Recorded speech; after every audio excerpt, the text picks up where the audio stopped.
What do you think of when you hear the word stability?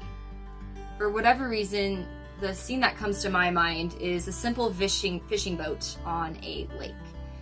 And then I question, Genevieve, why on earth do you think of boats when you hear the word stability? Every time I'm on a boat, I have an internal struggle.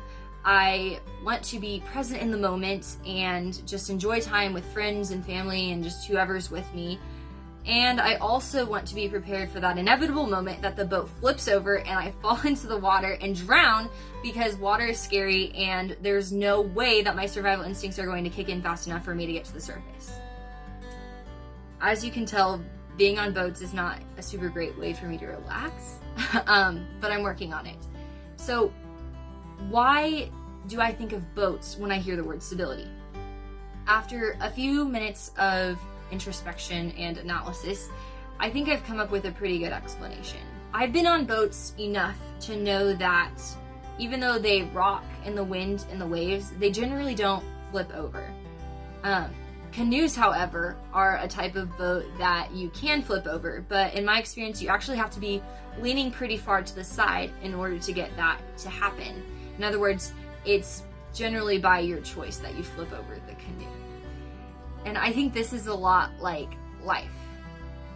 Now, my boat has been flipped many and many a time, but that wasn't because of the wind and waves.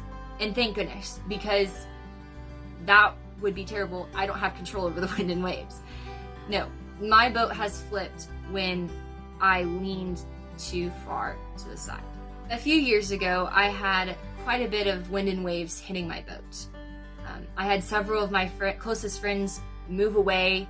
My super wonderful high school crush moved away. And it was also my senior year of high school, so I had a lot of added expectations and stresses that came with that, just all around the board. And I started to feel sad and just stressed and lonely. And something about that drew me. Like, my boat had been rocking in those things. Like, those feelings, they're valid and reasonable, and my circumstances were hard and rough and real, but those weren't what caused my boat to flip. I began to lean over. I began to be drawn to the sadness, and excitement came with the stress. I actually felt comfort from the self-pity that I gave myself in loneliness, and I leaned further into those things.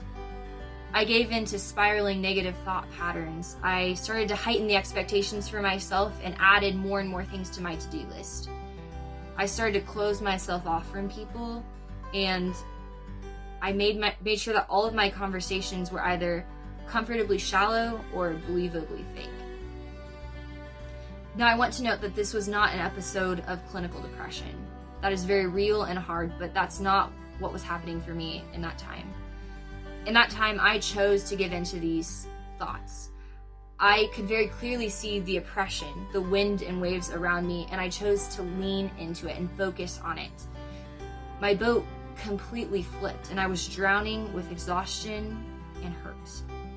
Friends, we don't have to live this way. We don't have to fear the wind and the waves. We can choose something else to focus on. We don't have to keep floundering in the water trying to set right our boat. We have something far better to lean into, and that's our relationship with Jesus. He can be our stability. He can rescue us from the water.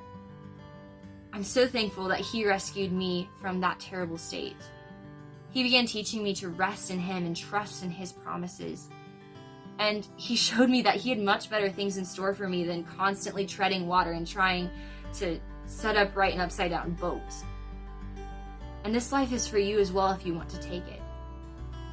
When we choose to follow Jesus, He gives us His Holy Spirit to dwell within us and guide us. In Psalm 16:8, it says, "I have set the Lord always before me. Because He is at my right hand, I shall not be moved." And in Matthew 7:24-27, Jesus says, "Therefore, whoever hears these sayings of mine and does them, I will liken him to a wise man who built his house on the rock. And the rain descended, the floods came, and the winds blew and beat on that house. and it did not fall, for it was founded on the rock. When we choose to fix our eyes on Jesus and follow his guidance in our lives, our boats can't be flipped. The wind and waves cannot take our stability. Jesus' power is far beyond that of our circumstances. Now, sometimes life gives us storms, and that's probably where my boat analogy breaks down. A storm can flip a boat. But the good news is that Jesus doesn't break down in storms. His power is far beyond that of our circumstances. His promises are unchanging, and his power is limitless. He can rescue us and protect us. The stability that we have in faith in Jesus can't be shaken by climate change. It can't be taken by a broken system, and it can't be stolen by a pandemic. COVID-19 can't steal my stability.